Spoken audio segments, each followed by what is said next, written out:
Lanjut. Ah. Ya.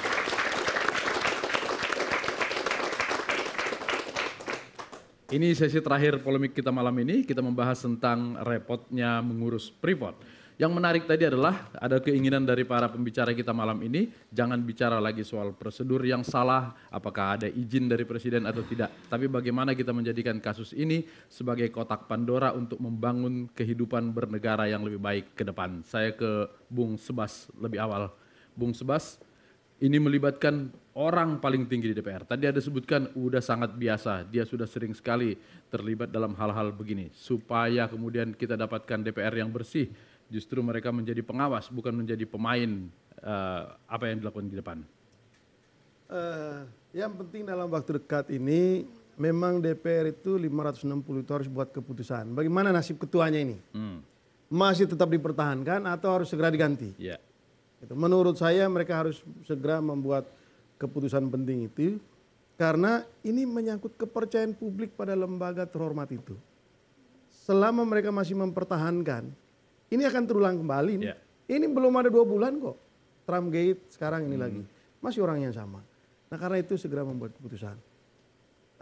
Tapi kalau menyerahkan keputusan itu hanya kepada 17 orang di Mahkamah Kehormatan Dewan, saya kira mereka tidak punya cukup nyali ya untuk membuat keputusan yang tegas gitu kepada pimpinannya.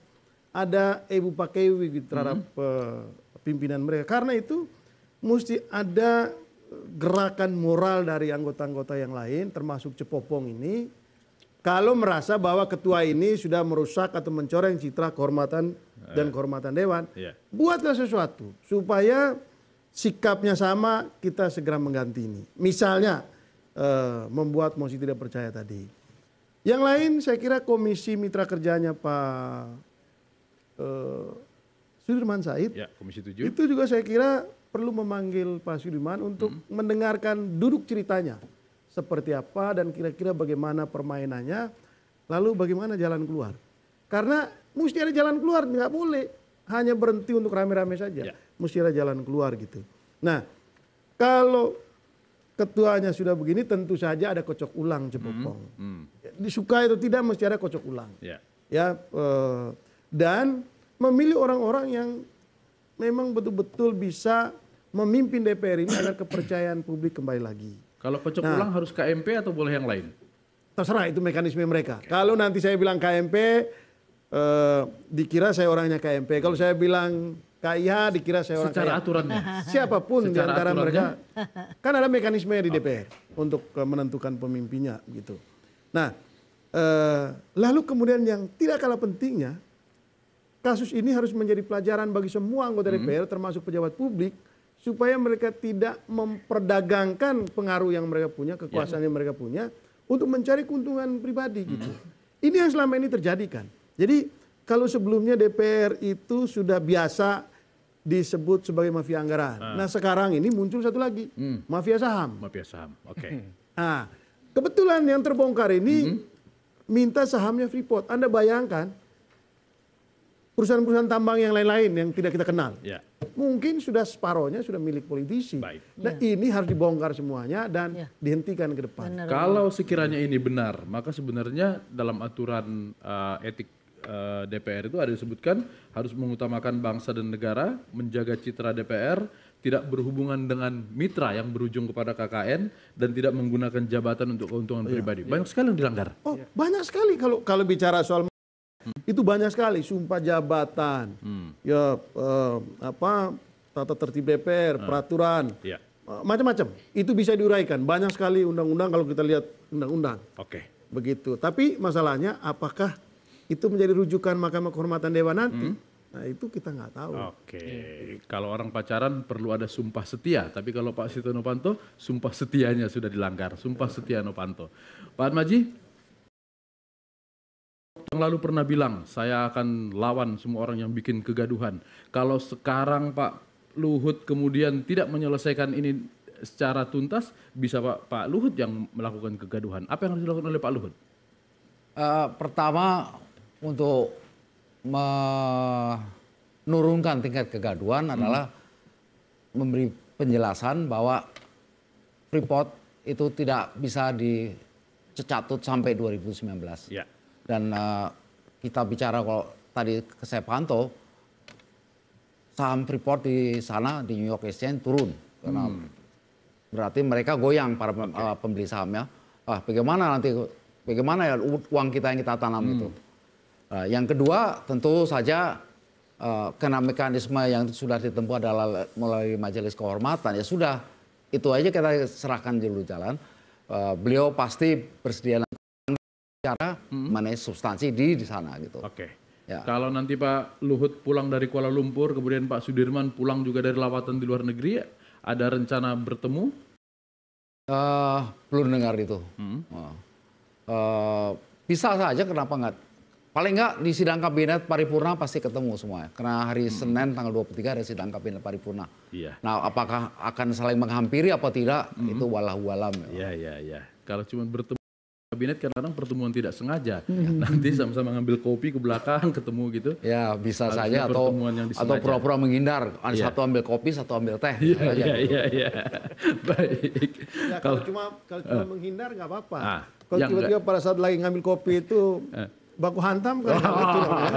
Ini harus kita hindari kegaduhan yang.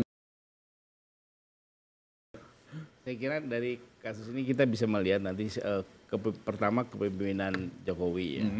Kemudian peran menteri-menterinya, apakah sudah sesuai dengan perannya itu.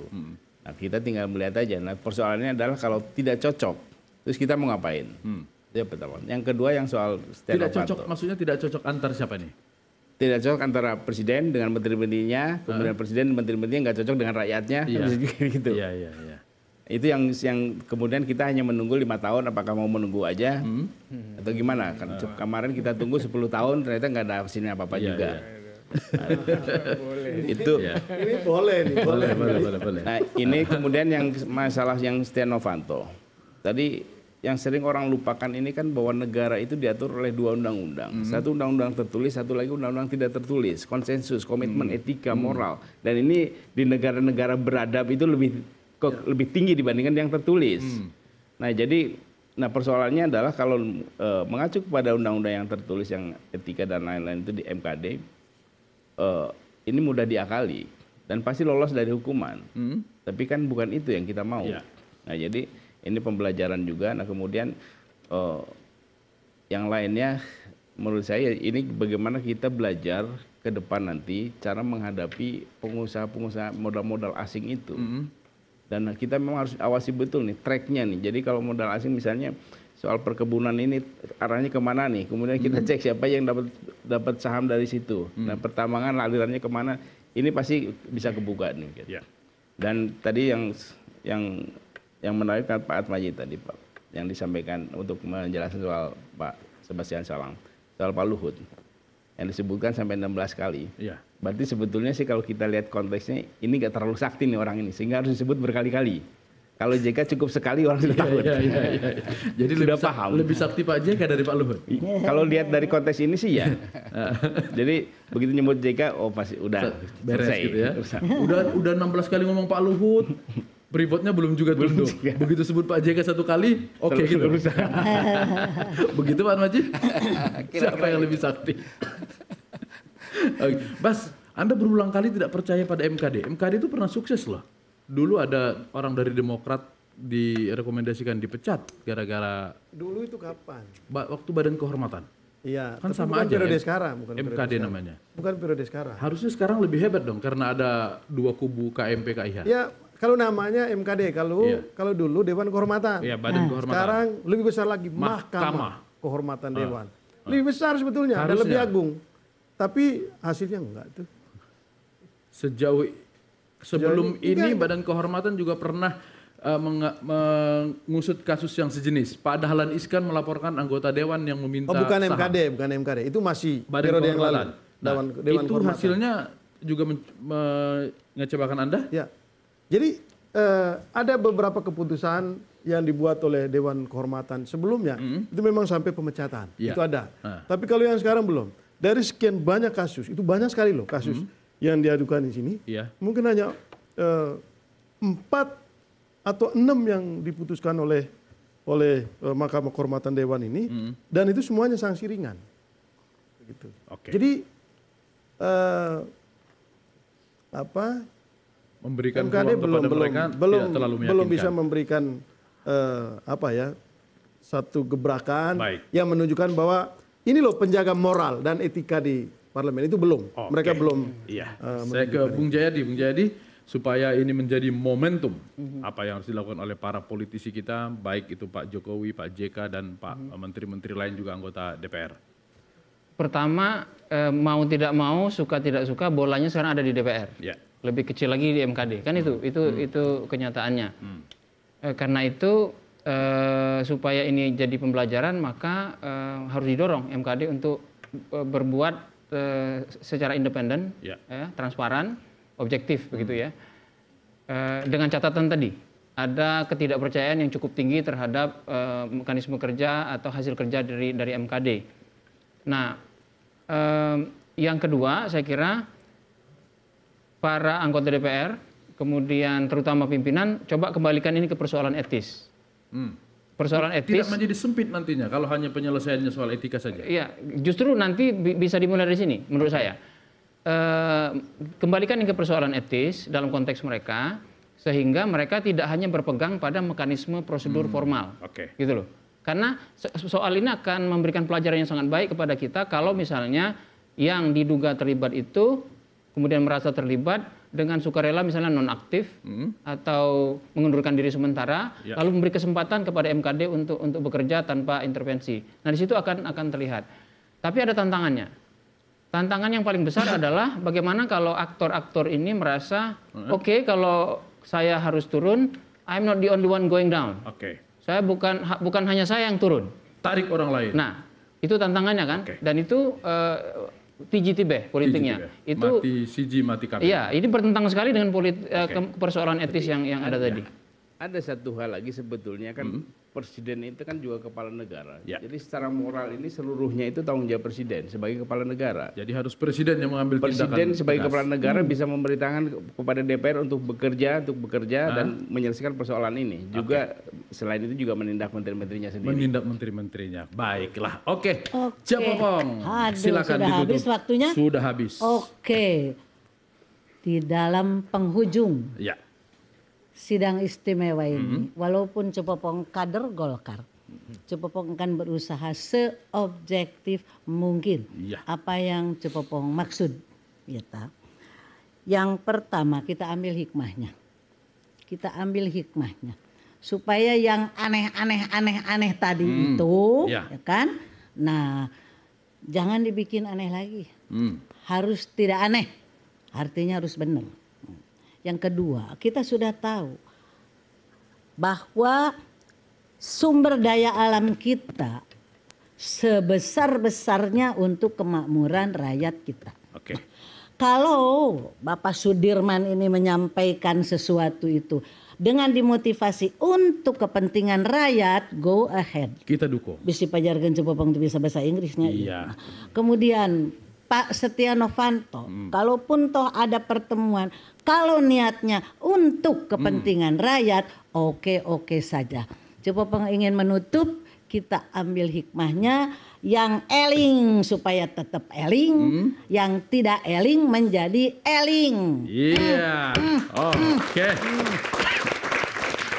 Ya, terima kasih Cepopong, terima kasih Bung Bas, Bung Jayadi, Pak Atmaji, juga Bung Adi, juga mahasiswa dari BSI, STI Triguna dan UIN Jakarta. Mudah-mudahan polemik malam ini bermanfaat dan kita jadikan momentum apa yang terjadi pada saat ini untuk membersihkan DPR, untuk penguatan kabinet, dan untuk Indonesia yang lebih baik. Latif Sregar, pamit.